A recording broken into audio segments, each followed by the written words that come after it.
Recebemos no nosso portal Memórias da Cultura e do Esporte de Brasília o artista plástico, design gráfico Paulinho Andrade, um dos grandes nomes das artes plásticas e do movimento cultural da nossa cidade.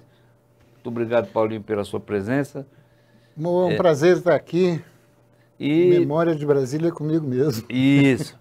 E vamos começar, então, dizendo para você nos contar como é que começou a sua história. Você é mineiro, que eu sei. Como é que você chegou em Brasília? Rapaz. E como é que foram os seus primeiros passos nesse rumo das artes plásticas? Eu morava no Rio. Eu sou mineiro, fui fazer a universidade no Rio.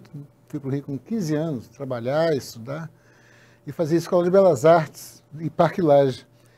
E era época da ditadura, aquela coisa decepcionante, ainda não tinha se aproximado o final da ditadura, e era um desespero viver no Rio, não era uma coisa das mais fáceis, ainda mais na universidade, a gente era encarava coisas assim, mas tinha vantagens. Eu fiz um estágio no Globo com o pessoal da diagramação, que era o pessoal, o Davi, famoso da ABI e tal, sabe, pessoas interessantes.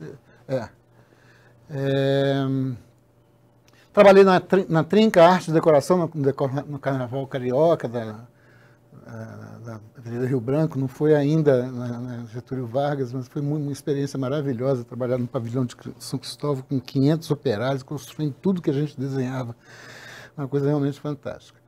E eu morava numa república, depois de ter se separado, tal, da namorada, tal, estava numa república e apareceu uma vez lá na república o Zanoni, jornalista, com o Baduzinho e Armando Hollenberg e Luiz Cláudio Fai-Fai.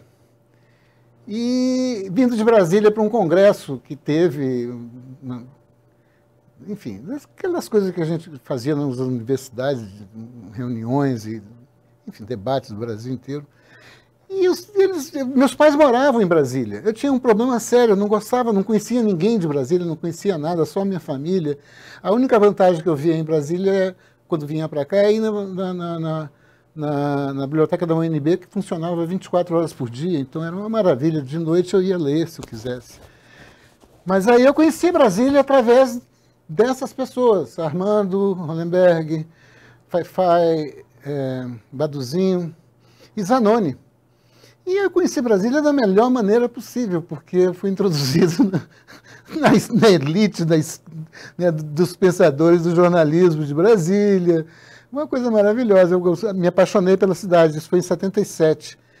E eu tive o grande prazer e a aventura de participar da erupção, né, da primeira geração nascida em Brasília, porque em 78 esses meninos faziam 18 anos, eu já tinha 22, 24, 23 anos, mas esses meninos estavam fazendo 18 anos, foi uma coisa esplendorosa, porque estava surgindo um monte de coisa, era o Pacotão, era o Movimento Cabeças, né, que juntava gente.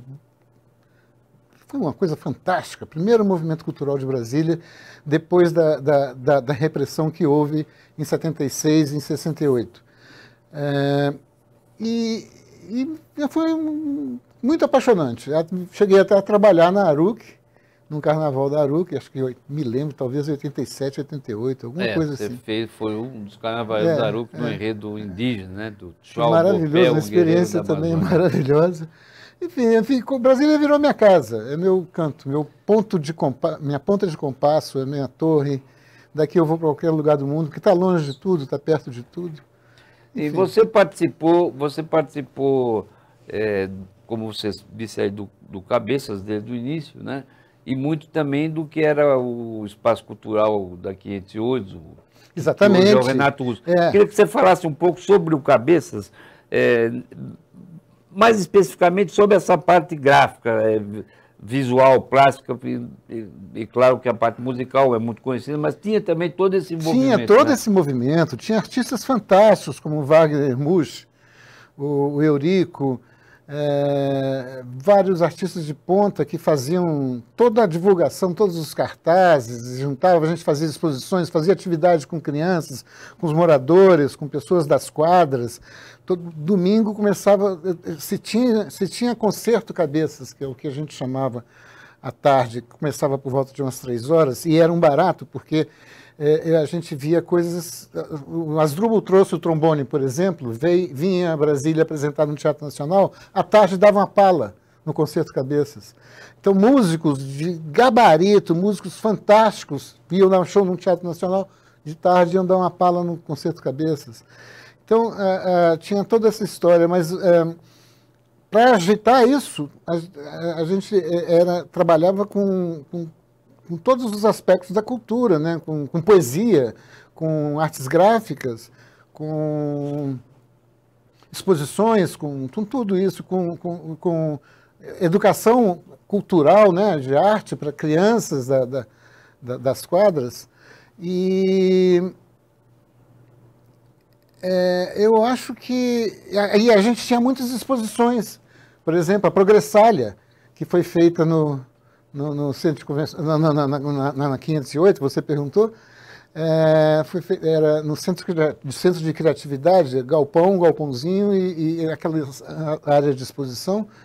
Foram feitas várias manifestações, o Grande Circular foi ali também, e juntavam os artistas da cidade. A minha primeira individual, inclusive, foi no centro de criatividade. Mas era uma manifestação que juntava e todo mundo se via, todo mundo se frequentava. Um influenciava o outro muito. O Renato Russo, por exemplo, a gente tinha na época um movimento O Brasil é Terra Indígena, o Brasil não foi descoberto, foi invadido.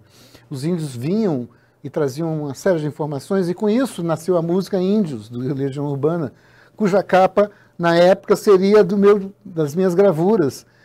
De uma das minhas gravuras, mas como era o primeiro long play do Legião, de produção de uma determinada gravadora que os lançou, eles não quiseram arriscar.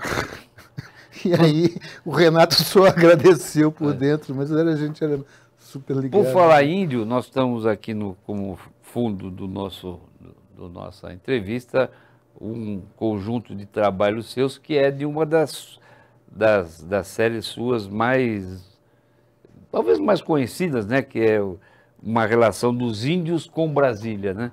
Queria que você falasse um pouco sobre esse trabalho e o que ele representou para a sua carreira. Estamos aqui atrás com alguns dessas gravuras. Eu tenho na minha cabeça, desde os tempos de universitário, que o artista tem um compromisso com a sua base de classe, com a sua cultura, com sua população. Então, meu trabalho sempre procurou ter essa ligação com a realidade, com o que está acontecendo. Mesmo que avance por coisas abstratas, há uma crítica também ao que é a vida na realidade.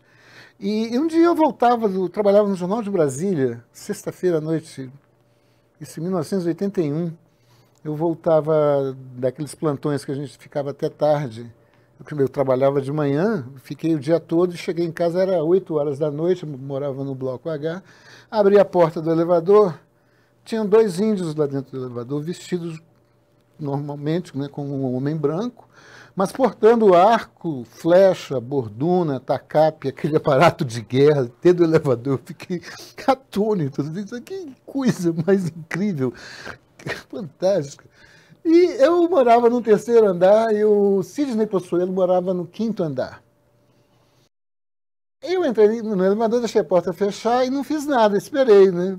O elevador não se mexeu, eles não sabiam aonde deveriam ir. Eu perguntei se eles iam na casa do Sidney e eles disseram sim e tal. Apertei o 5º andar, então esses 25 segundos que eu no elevador com eles olhando para o infinito, né? Eles olhavam para o infinito, eles não estavam olhando para a porta do elevador, não. Eles estavam além, estavam lá longe. Eu falei, não, tem que fazer alguma coisa. E o resultado desse trabalho foi essa série do Eterno Retorno. Na época eu estava lendo Nietzsche, e era uma leitura de Nietzsche no Planalto Central do Brasil, da volta do super-homem, né?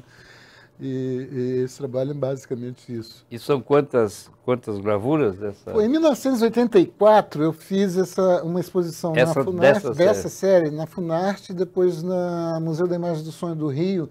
Esse trabalho tinha ido para a Bienal de São Paulo também, quando estava ainda na fase de preparação, era de Xerox, a 16ª Bienal de 1981, e no Núcleo de Arte Postal. E aí eu fiz essa exposição, eu fiz mais de 100 colagens, porque na época não tinha computador, era tudo feito na mão. Então eu fazia colagem de cartão postal, porque tinha os cartões postais da cidade, e tinham as fotos dos cartões postais de índios também, que a maioria eram fotos do Gesco von Puttkamer, que era um fotógrafo austríaco, que fundou o Núcleo de Antropologia Visual da Universidade Federal de Goiás. E o Gesco foi acompanhante, fotógrafo dos irmãos Vilas Boas. E na época, década de 60, eu acho que ele estava meio duro, ele vendeu os direitos de reprodução disso para uma empresa dessas que às vezes não colocava nem o nome dele, então não sabia direito quem era o fotógrafo que eu estava usando. Mas aí eu fiz mais de 100 colagens e selecionei 20 para uma exposição que rodou, foi a Goiás, Brasília, Rio e tal, em 84. Quando chegou 2014, naquela época a cidade era vazia, os cartões postais não tinham muitos carros, era muito vazia, fotos da década de 60 de Brasília, começo da década de 70. Quando chegou em 2014, fazia 30 anos que eu tinha feito essa exposição, eu resolvi fazer uma releitura disso, para fechar esse trabalho com cenas de Brasília no cotidiano hoje, com prédios que não existiam na época, como o Museu da Imagem do Som, e com muita gente na rua. Então, aí eu fiz uma série, eu escolhi 9 das 20 anteriores, fiz uma leitura digital e reimprimi junto com 9 outras gravuras novas, que eram aquarelas sobre Brasília e os índios da década de mais atuais, né? As coisas mais atuais. E aí deu 18 exposições, eu fiz 18 gravuras inéditas, basicamente, porque a releitura também mexeu com o original, já não era mais o original só. E aí a gente tinha 18 originais e eu fiz um histórico do que foi toda essa trajetória também. Além dessa série dos índios, você tem outros trabalhos sempre muito ligados a Brasília, né? Vinculados a retratar a cidade e tal. Eu tenho uma série que eu estou fazendo atualmente, que é um trabalho sobre as árvores de Brasília, passando por isso. É um trabalho sempre político, porque tem um muro, na verdade, um muro que é a construção humana, enquanto a natureza escapa à construção humana.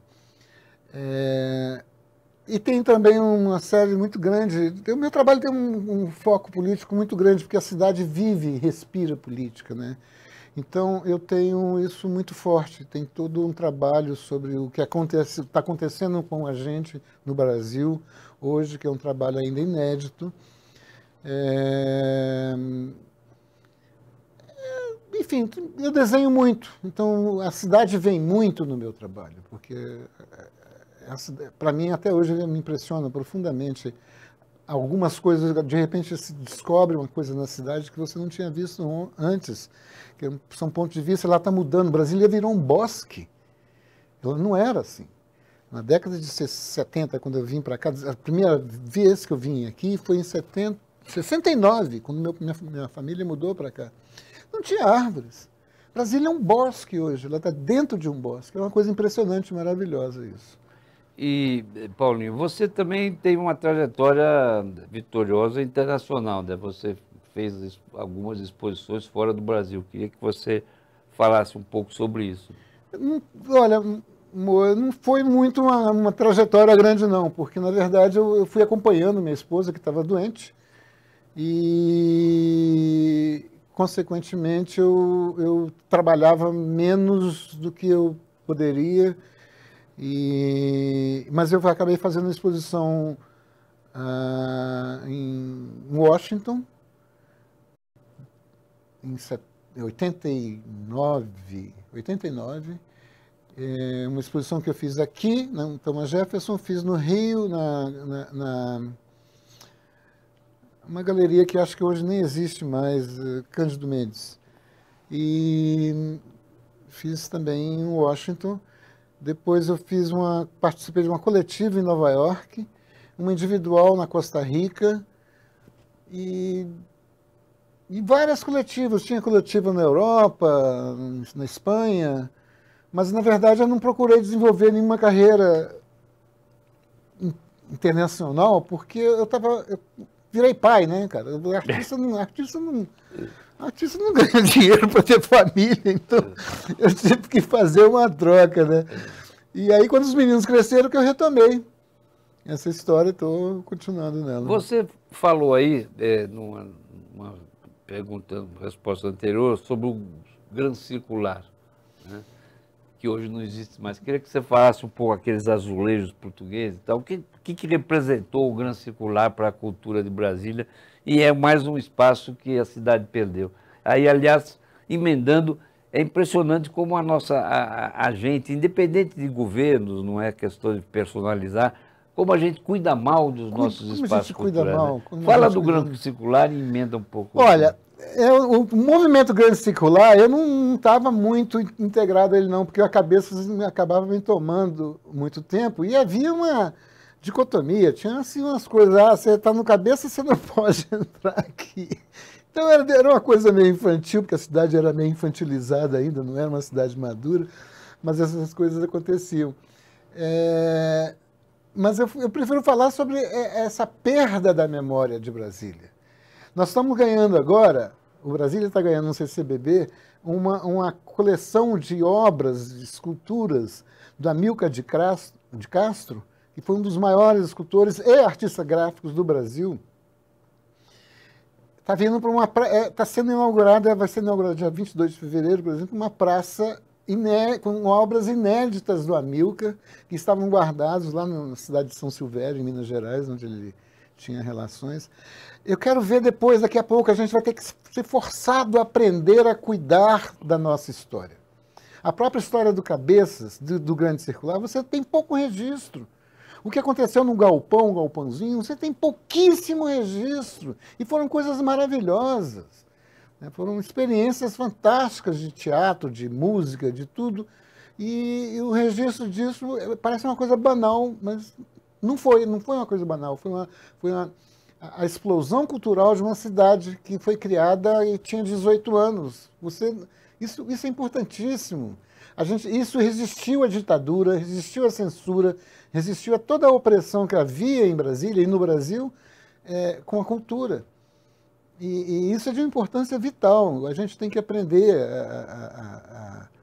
a trabalhar isso melhor com a gente mesmo, cuidar da nossa história. Essa memória cultural é realmente deixada num segundo plano, né? Você citou aí tanto Cabeças como o Centro de Criatividade da 508, o Teatro da Escola Parque, né? Uma série de coisas que hoje... Tudo. O Pacotão, por conta de ter uma presença muito grande de jornalista, ainda tem um livro, tem uma outra coisa, mas também tem um acervo fotográfico grande, mas Pois é, o Cabeças tem um acervo fotográfico imenso, por exemplo, tem um livro pequenininho que o Neio conseguiu fazer por conta da dificuldade para registrar. Agora, foi muita coisa, tem muita coisa. O Pacotão, gente, foi de uma criatividade numa época que você não podia criar nada, absoluta, né? Você sair com aquelas críticas sociais. O Papa veio ao Brasil, tinha um monte de jornalista grávida vestidos de freira. Pô, que maravilha, cara! E falando do Pacotão, queria que você já citou anteriormente, mas que você falasse um pouco mais dessa tua experiência na Aruc como carnavalesco. Você chegou ali, uma equipe que já existia, vitoriosa, e você acabou se entrosando, né? Pois junto com o Lobão e tal. Como é que foi essa tua experiência? Olha, na verdade não foi uma coisa assim de ser o carnavalesco, porque já existia o carnavalesco, já existia o tema. Vocês me chamaram, a gente teve um contato na hora de montar, de fazer. Vamos botar para fazer. Então, eu fui chamado nessa história. Para variar, foi uma experiência fantástica, foi maravilhosa. Acabei desfilando na Aruc, com o maior orgulho, ganhamos o carnaval, mas assim, o processo de fazer as coisas naquela rapidez, no tempo que foi feito, foi maravilhosa, porque você tinha que, é como pichar uma parede, você tinha que fazer isso aí correndo, né, cara? E tinha que ser feito, porque o carnaval estava chegando, não dava nem tempo para isso aí, saía correndo no desfile, né, depois. Mas foi uma experiência de você trabalhar, me agrada muito trabalhar com as pessoas que vão se utilizar daquele trabalho que você está fazendo, né? Que tem interesse, o interesse das pessoas era tão vivo, tão genuíno, de ver e procurar saber e ficar dando apoio, preciso de alguma coisa e tal. Acabou que a gente montou aquele retrato eu esqueci o nome dele, que era o tema Tuxau Abopé, Tuxau, que era fantástico, uma lenda indígena. Né? Ô Paulinho, e assim, quem que você destacaria dentro da cultura de Brasília, nessa área das artes visuais, das artes plásticas, além, é claro, dos grandes mestres, né?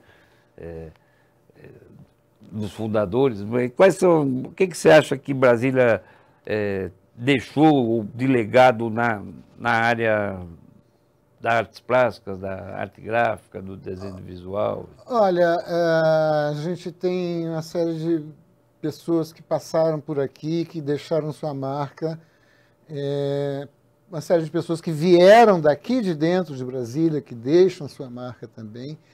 Mas a gente tem um histórico muito bonito, que felizmente alguma coisa está sendo preservada, como, por exemplo, a Memória de Artes Bulcão, e a do Glênio Bianchetti também. O Douglas Marques de Sá, que era um professor da universidade, excelente pintor, um famoso no mundo inteiro. Pouca memória se tem do Douglas, da passagem dele aqui em Brasília. Agora, você tem sempre uma geração muito inquisitiva e muito questionadora, isso é muito interessante. O próprio Cildo Meirelles passou muito tempo em Brasília. Brasília, a gente não tem esse registro só da passagem do tempo que a gente vive sem a gente conhecer outras coisas, mas na década de 60, Cildo fazia experimentos aqui em Brasília, ele viajou por Goiás inteiro também, a família dele era daqui, de perto de Goiás, mas assim, é um celeiro, Brasília é um celeiro de artistas, na área de cultura, tanto de música, quanto de artes plásticas, quanto de literatura. A gente tem muita riqueza, muita gente rica em termos de oferta, de opções de criatividade, de sugestões e tudo. Agora, o papel da universidade foi muito bom também, eu acho que fortaleceu-se com a Universidade de Brasília, um departamento de arte muito sólido, muito interessante. Eu não frequentei, mas eu tenho notícias, eu sei como é que estão sendo feitas as coisas. E eu acho que o Brasília é isso, o Brasília é um celeiro a céu aberto. E para nosso tempo já está chegando ao fim, e qual é a importância que você acha dos museus da nossa cidade, né? O Museu de Arte Moderna, que andou meio fechado, teve uma época sob a direção do Rogério Duarte, né? Agora o novo Museu Onestino ali junto da biblioteca. É um problema sério esse negócio, porque a gente tem um MAB, Museu de Arte de Brasília, fechado. Agora foi reaberto, parece. Foi reaberto, mas assim, com o quê? Com quem? Como? Que história é essa? O próprio Museu da República... A gente tem essa pandemia também, que a gente não pode referir nada agora com a pandemia, porque ela está sendo um desastre, né? Então, mas assim, você vê a história do Teatro Nacional, cara. O Teatro Nacional, inclusive, tem galeria para você expor. Está fechado há quanto tempo? Né? Isso é um absurdo, cara. E cada vez que se faz um orçamento, já triplicou o valor do que se fez. Acaba virando uma coisa, por mais boa vontade que o gestor público tenha, vira uma coisa inviável. Né? Impossível. Se lá atrás tivesse sido no começo, talvez... Desde o princípio, porque os problemas estão antigos. E a gente não pode atribuir isso, fulanizar, é culpa de tal governo, de tal governo. É um processo que vai virando uma bola de neve, né?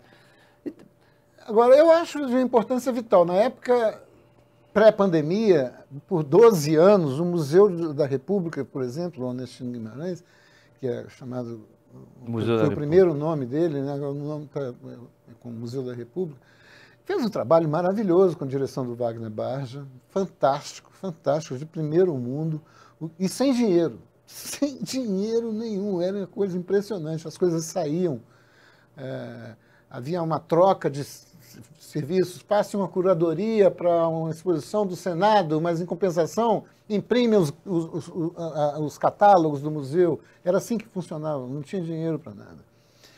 E trouxe gente do Brasil inteiro, gente do mundo, inclusive. Foi um museu que abriu muito a cabeça das pessoas aqui.